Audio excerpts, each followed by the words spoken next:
வணக்கம் தோழா தோழீஸ். இன்றைக்கி என்ன நம்ம ஸ்டிச் பண்ண போகிறோம்னு பார்த்திங்கன்னா, பூனம் சாரீ எப்படி ஓரம் அடிக்கிறேன்னு தான் நம்ம பார்க்க போகிறோம். பூனம் சாரீ எப்படி நம்ம மடித்து தைச்சாலும் சுருக்கு சுருக்காத வரும். அதுக்கு இந்த டிப்ஸை ஃபாலோ பண்ணுங்கள்.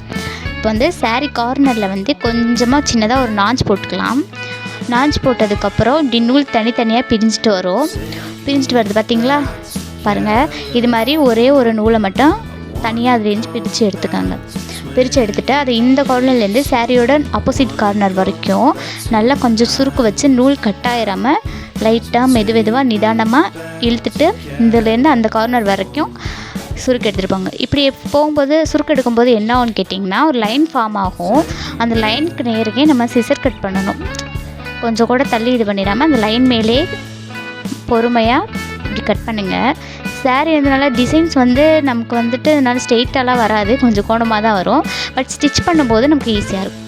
அதுக்கப்புறம் என்ன ஆகுன்னு பார்த்திங்கன்னா, ஒரு 1/2 இன்ச் அளவுக்கு இது மாதிரி ஃபோல்ட் பண்ணிக்கோங்க. ஃபோல்ட் பண்ணிட்டு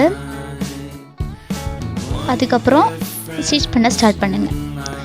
இப்படி ஸ்டிச் பண்ணும்போது நமக்கு சுருக்கம் எதுவுமே வராது. நார்மலாக பூனம் சாரீ என்ன தான் நம்ம ஸ்ட்ரெயிட்டாக கட் பண்ணி ஓரம் அடித்தாலும் சுருக்கு வந்துகிட்டே தான் இருக்கும். அதை சால்வ் பண்ணணுன்னா இதுதான் ஒரே ஒரு மெத்தடு.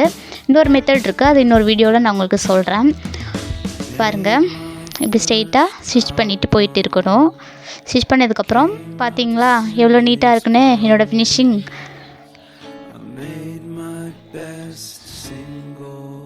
ரொம்ப அழகாக இருக்குல்ல.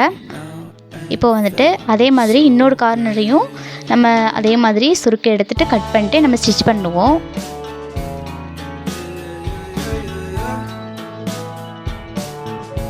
ஸ்டிச் பண்ணும்போதே நீங்கள் பார்த்தீங்கன்னா சுருக்கு இல்லாமல் ஆப்போசிட் சைடு ஸ்டிச்சிங் பண்ணிட்டு வரதை பார்க்கணும். அதே மாதிரி கீழே கார்னரும் நல்லா ஃபினிஷ் ஆகிருக்கணும், அப்போ தான் நல்லாயிருக்கும். இந்த டிப்ஸ் பிடிச்சிருந்தா லைக் பண்ணுங்கள், சப்ஸ்கிரைப் பண்ணுங்கள். தேங்க்யூ.